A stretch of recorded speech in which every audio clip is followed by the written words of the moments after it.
Assalamualaikum warahmatullahi bersama saya lagi dalam program kita memperkatakan tentang fasa-fasa akhir zaman dan bagaimana kita menyediakan iman dan juga persediaan-persediaan fizikal.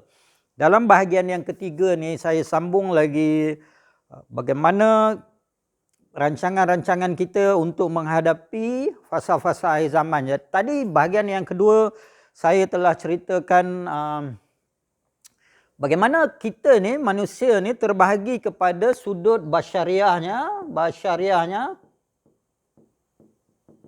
dan juga sudut ruhiyahnya.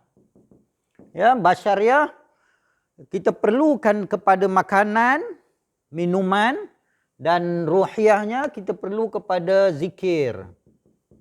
Yang ni perlu kepada makanan dan minuman. Bagaimanakah kita nak pergi ke arah, katalah kita dah tak ada makanan dan minuman, kita bergantung sepenuhnya kepada zikir. Isunya, katalah hari ini berlakunya dukun sampai, kemudian kita berlakulah recession makanan. Selepas fasa 40 hari dukun tu, kabut tu hilang, kemudian kita masuk kepada fasa kebuluran kan. Kebuluran. Ya. Jadi ini adalah dukun. Meteor serangan meteor. So kita akan masuk kepada fasa 3 tahun kemarau. Masa ni teknologi dah tak ada, elektrik tak ada, handphone tak ada, kereta tak ada. Serangan meteor menyebabkan semua besi terinduksi, ya, maknanya besi-besi yang dalam bentuk gabungan, contohnya enjin, dia akan melekat. Yang tinggal hanyalah besi satu batang. Contohnya macam pedang, parang, pisau, panah, besi-besi yang terpisah. Itu masih boleh gunakan. Contohnya kita buat kereta kuda yang ada roda saja, kayu ke, roda besi ke. Contohnya, tapi kalau motor, dia gabungan alatan-alatan besi, dia akan melekat. Jadi tak ada kapal terbang, tak ada motor, semua sistem elektrik mati, generator semua tak ada. Jadi kita tak boleh bergantung kepada lampu, kepada elektrik, kepada kenderaan, kepada handphone. Jadi kita balik kepada zaman seperti zaman Nabi lah, maksudnya seperti zaman sahabat. Itulah zaman. Kalau kita ada kuda, kita naik kuda. Kalau ada unta, naik unta. Kalau ada lembu, kita naik lembu. Kalau tak ada, jalan kaki lah. Sebagaimana yang kita boleh. Jadi, fasa dukun, kita masuk kepada, so saya tutupkan ini dulu ya. Kita masuk kepada 3 tahun kemarau. Masih ada hujan, tahun pertama, tahun kedua, tahun ketiga dah tak ada hujan. Ini total tak ada hujan.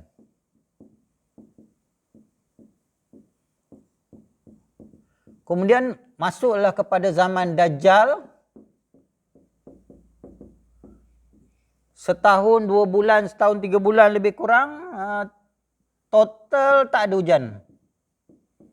Tak ada hujan.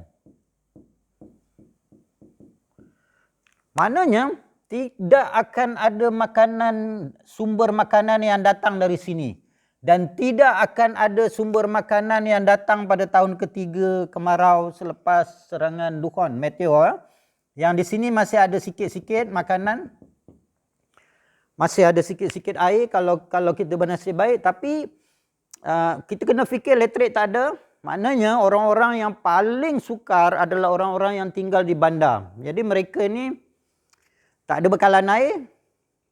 So how they get the water? How they get the supply? Orang yang beribu-ribu, kemudian supply tak sampai, tak ada. So hidup masa itu, kerajaan ni kita boleh kata collapse. That's why waktu Imam Mahdi tu, kerajaan ni boleh kata hampir collapse lah. Jadi kita akan nafsi-nafsi lah, maksudnya bagaimana kita nak menyelamatkan diri, kita tak boleh panggil ambulans, tak boleh panggil polis, tak boleh panggil apa. So safety kita adalah kawalan kita sendiri, makanan kita adalah kawalan kita sendiri. Di sinilah sudut basyariahnya, perlunya kita menyimpan makanan. Ada yang sebut hadis, sama ada hadis tu dipertikaikan dhaif jiddan ke atau maudhu' ke, tapi ada yang memperkatakan bahawa perlu, Nabi kata simpanlah makanan apabila dah tanda-tanda dukhon ni sampai, simpanlah makanan untuk 1 tahun. Nabi kata setahun. Kenapa Nabi kata tak kata 4 tahun? Jadi saya relate cerita macam ni ya. Apabila kita masuk kepada fasa ni, kita kena masuk kepada fasa hibernate. Maksudnya kita tidak lagi buat kerja, sebab kerja tidak mendatangkan apa-apa air dan makanan. Jadi kita bergantung kepada simpanan makanan. Macam mana kita nak masuk kepada fasa abid, hibernate, siang hari berpuasa, malam beribadah. So berpuasa dan beribadah siang hari, malam dengan makanan yang sedikit. Jadi itu adalah fasa-fasa latihan untuk kita masuk kepada fasa andainya tak ada makanan, ya, makanan tak ada makanan, kita sudah boleh masuk kepada fasa yang Nabi kata dengan zikir boleh kenyang. Tapi kalau hari ini berlaku kekurangan makanan, kekurangan air, dalam fasa kita macam ni, zikir pun tak akan kenyang, sebab kita masih tak masuk kepada fasa abid, fasa aulia, fasa anbiya, ya, macam mana para abid-abid beramal. Jadi itu sebab kita disuruh simpan makanan, ya, supaya perlahan-lahan kita konsum makanan. Bila lapar, konsum makanan sikit, lama-lama kita membina kesabaran. Yang dulu kita solatnya tak lengkap, kita solat lengkap awal waktu. Dulu kita tak tahu sembahyang sunat, kita sudah boleh sembahyang sunat. Dulu tak tahu sembahyang tahajud, bukan tak tahu, tak buat sembahyang tahajud, kita sudah boleh sembahyang tahajud. Dulu kita tak berzikir, malah berzikir, sekarang sudah boleh berzikir. Jadi lama-lama kita dapat bina antara basyariah kita tadi sudah pergi kepada ibadah ruhaniah. Jadi apabila sampai fasa kita makanan tu dah semakin kurang, kita sudah masuk ke fasa zikir ruhaniah, solat yang khusyuk, sebab masa tu dah tak ada apa-apa. Jadi saya nak share sedikit persediaan antaranya, ya, persediaan yang penting. This is tamar yang saya dah simpan selama 3 tahun. So kalau kita simpan dalam bekas macam ni, tamar ni boleh tahan 3 tahun masih elok, ya. Sebab ini tak ada apa, just kita lekatkan macam tu. So kita simpanlah. Satu orang dia perlu 2 biji tamar. Maksudnya waktu bersahur sebiji tamar, waktu buka sebiji tamar. Ini contoh bekalan makanan yang paling komplit lah, sebab tamar ni dia ada komplit dah, ada karbo, ada protein, ada mineral, ada vitamin. So tamar adalah antara. Selain tu kita boleh buat lain lah. Ini contoh. Maknanya kalau kita bajet lah, katalah kita nak bajet berapa tahun, satu orang satu hari perlukan 2 biji. Ini masuk fasa abid lah, bukan makan macam kita sekarang, ya. Kalau kita sekarang 1 kilo sehari pun tak cukup. Jadi kita makan 2 biji sehari. Maknanya kalau setahun 365 hari, perlu satu orang 700 biji. Jadi kalau keluarga kita ada 10 orang, satu orang 1 tahun perlu 700 biji, maknanya 10 orang perlu 7,000 biji. Jadi kita simpan 7,000 biji untuk 1 tahun. Sama juga air kita simpan. Dan body kita, biasanya apabila kita kurang makan, daripada dulu kita biasa banyak makan, kemudian kita kurang makan, kita akan kena gastrik. Dan kita akan kena heartburn. Kita akan stres. Jadi kita kena tengok satu lagi teknologi yang kita panggil macam ni adalah teknologi call tamar. Ya, this is teknologi yang digunakan, menurut kajian saya, adalah teknologi yang digunakan para anbiya dulu, ya, di mana fermentasi dalam kol tamar ini kita tidak menggunakan fermentasi yeast. Kalau tuan-tuan tengok kol tamar yang ada dalam pasaran tu, itu adalah kol tamar fermentasi yeast, menyebabkan dia membentuk etanol. Dan etanol ini kemudian baru membentuk asid yang asid sangat kuat yang kadang-kadang bila makan kol tama tu jadi esophagus ni terbakar, perut jadi lebih gastrik. Jadi tidak menepati macam sunnah yang Nabi sebut bahawa kol ambia itu menyegarkan, menyihatkan, menghilangkan lapar. So this is teknologi yang saya dah bangunkan selama 11-12 tahun. Kalau kita tak ada makanan, kita just minum satu tutup, dia akan hilang lapar, hilang stres, hilang gastrik. Dalam masa 1 minit saja, gastrik dah burn kita hilang. Lengur-lengur badan, angin-angin sana sini hilang, asma akan dapat dicegah. So ini adalah yang saya botolkan dalam dalam botol macam ni. So liquid dia dalam teknologi ni, liquid dia akan jadi ubat. Satu sudu saja boleh hilangkan kelaparan, boleh hilangkan gastrik, boleh hilangkan heartburn, boleh cegah asma, boleh cegah alahan. Dan tamarnya yang masih ada dalam tu boleh kita makan sebagai sumber tamar tadi. Jadi dia dapat dua manfaat.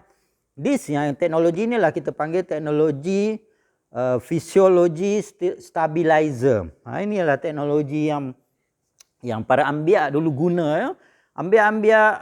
Abi-abi dulu menggunakan teknologi ini bahawa setiap anbiya itu mesti ada kol tama. Dan kalau tak ada lauk, maksudnya mereka makan roti boleh makan dengan tama ni. Jadi saya dah develop teknologi ni 12 tahun, 13 tahun. Baru saya dapat teknologi ni. Yang pada penyelidikan saya menepatilah sebagaimana yang dikatakan oleh hadis bahawa kol tama itu dia kalau makan, kalau kita minum dia menyegarkan, menghilangkan lapar, menghilangkan stres. Dan saya dah tempuh kajian ni 12 tahun, 13 tahun, itu yang saya dapat. Jadi inilah teknologi yang perlu untuk kita hadapi zaman ini. Di samping simpanan makanan, simpanan air, kita tak boleh buat tangki tangki besar simpan air, kita bajet 5 tahun masih boleh mandi, masih boleh masak macam biasa. Tak boleh, sebab tak semua orang simpan makanan. Nabi dah kata zaman itu orang yang kelaparan akan merompak jiran-jiran dia yang ada makanan. Kalau kita tengok di Selangor banjir baru ni kan, baru 3 hari je orang dah pecahkan Maidin kan, baru 3 hari lapar. Dan orang kata dia ada hak untuk ambil curi benda itu sebab dia nak bagi anak dia kelaparan. Sama juga akhir zaman ini, orang akan rasa bunuh jiran itu wajar sebab anak dia kelaparan. Jadi kita tak boleh simpan satu tangki besar-besar. Kita kena saya akan kongsikanlah ya nanti dalam video-video seterusnya macam mana kaedah terbaik untuk menyimpan air, menyimpan makanan agar kita tidak menjadi sasaran jiran kita. Hari ini kita sangat baik dengan jiran tu, tapi waktu jiran tu lapar, dia boleh tahan lapar, tapi kalau anak dia lapar, dia akan buat apa saja untuk menghilangkan kelaparan sebab masa itu tak ada sumber makanan lagi. Jadi dia tengok jiran dia ada makanan, jiran dia ada tangki air, dia akan rompak, dia akan bunuh. Itu benda yang Rasulullah dah bagi tahu akan berlaku. Dan kita perlu bersedialah dengan apa yang akan berlaku tu. Saya rasa itu saja perkongsian saya kali ini. Sekian, terima kasih.